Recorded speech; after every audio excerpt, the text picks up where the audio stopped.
All right, let's go back to the Drew Brees. Does he have a right to have an opinion?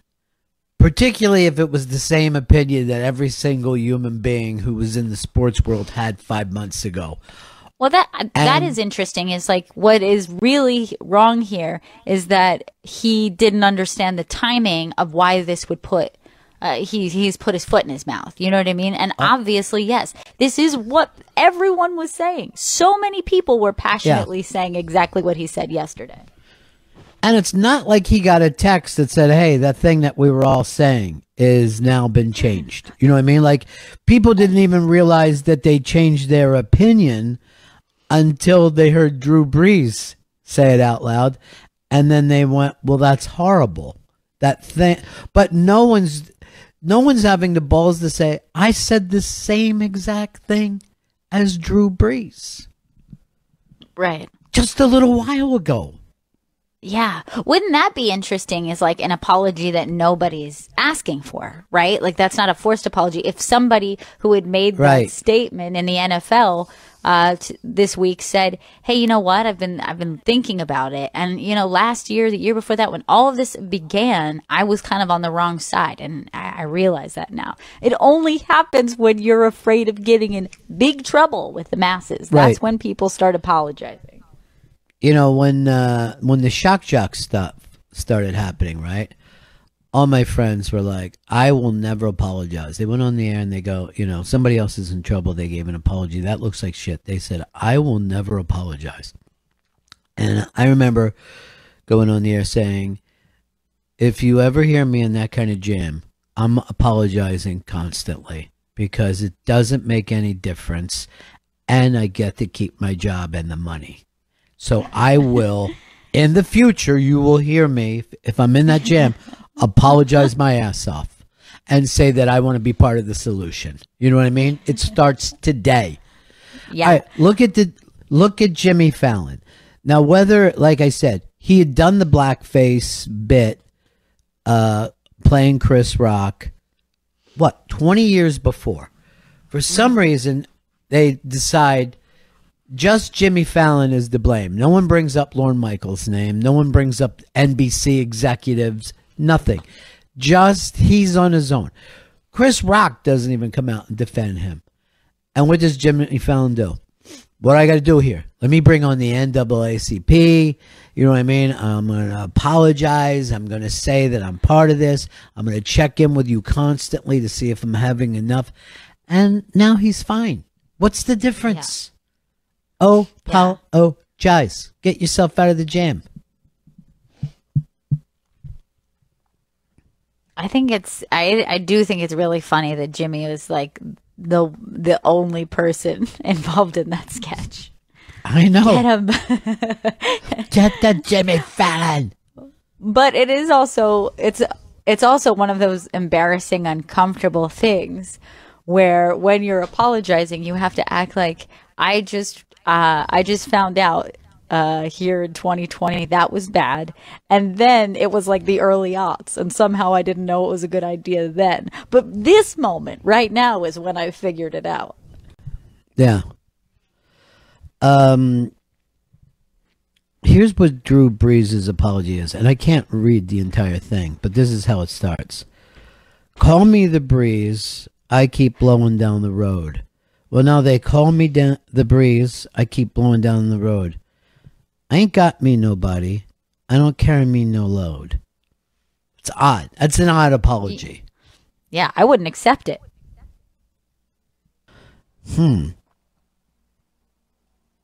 Well, the thing is, who does get to accept it right now? It ain't Kaepernick. You know what I mean? Kaepernick doesn't get to, be part of it. Oh, we've got a gentleman who wants to come on and talk about Drew Brees. He's calling from the red state of Florida, our friend Fez Watley. Totally unbiased opinion here. Drew Brees, in the words of Hall of Famer Ed Reed, is a straight-up sucker. He can take his apology and shove it. I've been saying this for years, Ron Bennington. You know, I have never liked that Drew Brees. Never liked him. And now his true colors are showing. And they're all white. You don't like Drew Brees for two reasons. One, you hate that thing that he has on his face, the birthmark. You think he could have had that taken off. And definitely, two, he's caused you a lot of football pain over the years. Yes, it's been, you know, that's the thing with Drew Brees and his birthmark. If he would just go with that, he would be considered dark-skinned.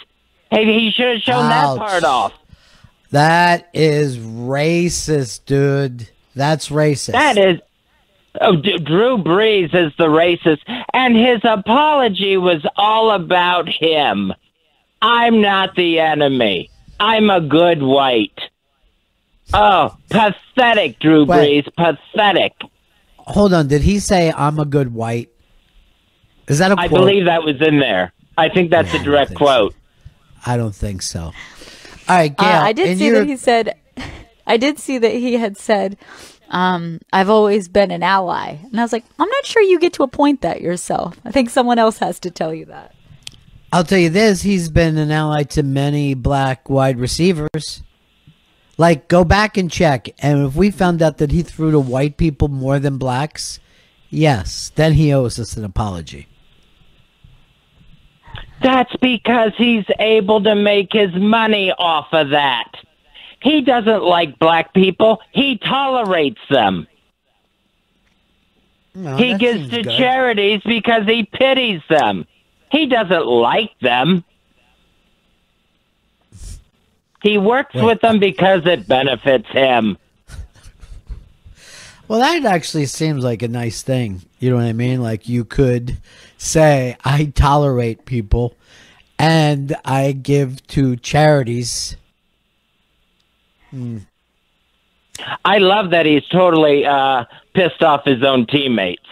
Now he's got to go in the locker room. I think it was Alvin Kamara that said, I'm going to shit in his wig. Oh, no, he never said that. That was... I think so. Check your wig. And that wig looks awful, Drew Brees. Someone should shit in it. You know what? Let's talk to my number one Black Lives Matter reporter, Earl Douglas. Earl? Yes. Were you offended when Drew Brees said, I don't support kneeling during the national anthem. My grandfather fought in World War II. He was completely 100% tone deaf as to why the protest started in the first place. It had nothing to do with veterans. It had nothing to do with the American. I mean, the American flag is obviously a symbol, but it was a protest against police brutality. That was it. And how can you...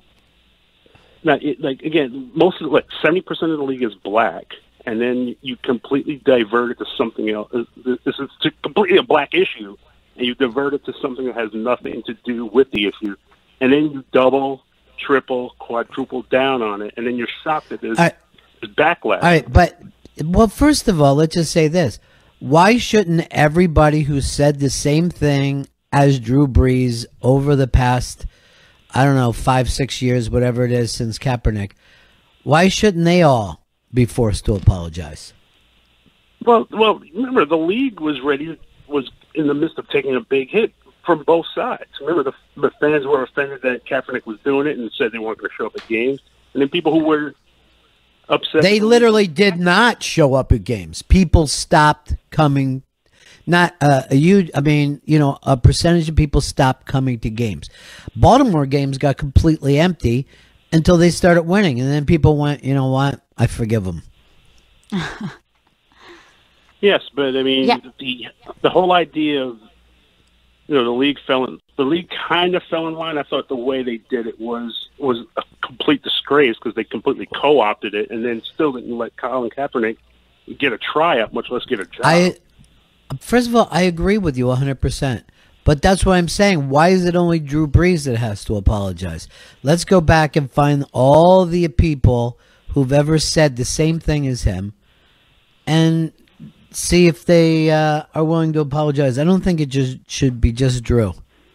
Right. Drew's timing was terrible because there was a point where there was a vast number of people who was agreeing exactly what he did. I mean, Mike Pence walked out during an NFL game because of it. He actually did. That is a true story. Yeah. And then Mike Pence is saying that he supports, stuff, but the looting, the looting. Right. He's saying place. He made a tweet that is like, I support peaceful protests, but it's the looting that I take issue with. But it really isn't, because that was a peaceful protest that he was just too uncomfortable to stand for. I'll say this. This is my way to make this whole thing better. We cancel the NFL season this year, and it just gets Tompa Bay 1 year older. 1 year closer to not being able to play. No, we need to play this season. We need to play it. I would even start it early if we have to. Oh, they're definitely planning on starting. Get Tompa Brady on the field while he's still healthy and upright. By the way, does anybody think Tompa would have said anything differently? Or, you know what I mean, just about any quarterback would have probably said the same exact thing if asked, the way Drew Brees was? I'm now in a position where I have to agree with Aaron Rodgers, because Aaron Rodgers went after Drew Brees. What did Aaron say? I have a girlfriend and it's real. Stop making up rumors about me. We have sex. And here's the thing about Aaron Rodgers, not to take us too far off topic, but that man, yeah, and you notice he only dates women with boys' names. Like right now he's dating Danica Patrick, and he dated Hillary Scott, and before that Erin Andrews. Isn't that a little bit odd? Isn't there something subconscious there? Not at all. There's zero subconscious there. Let me tell you something, and I was on the Aaron Rodgers early. When he played the brother on Everyone Loves Raymond, I go, keep an eye on this guy. There's something here. All right, I think we've all agreed the Drew Brees thing is ridiculous. Fez Watley, thank you so much for being on with us. No problem. And we've already gotten our revenge against Drew Brees. We sent him Jameis Winston for his team. Good luck winning with that jinx on the sideline. Actually, I would not be surprised to see Winston starting for them. I really wouldn't. Drew Brees is 41 years old. 41 years old. How many hits can he take? Now, also, Fez, is it going to feel like a Super Bowl winning year if no fans can go to the stadium? Oh, yes. It'll feel exactly the same. Absolutely. A Super Bowl win is a Super Bowl win. We'll watch the parade from home with just the players walking down the street, and we'll cheer all the same. All right. Fez Watley, thank you very much. I don't think it hurts Tampa that much, since most people don't go to those games anyway.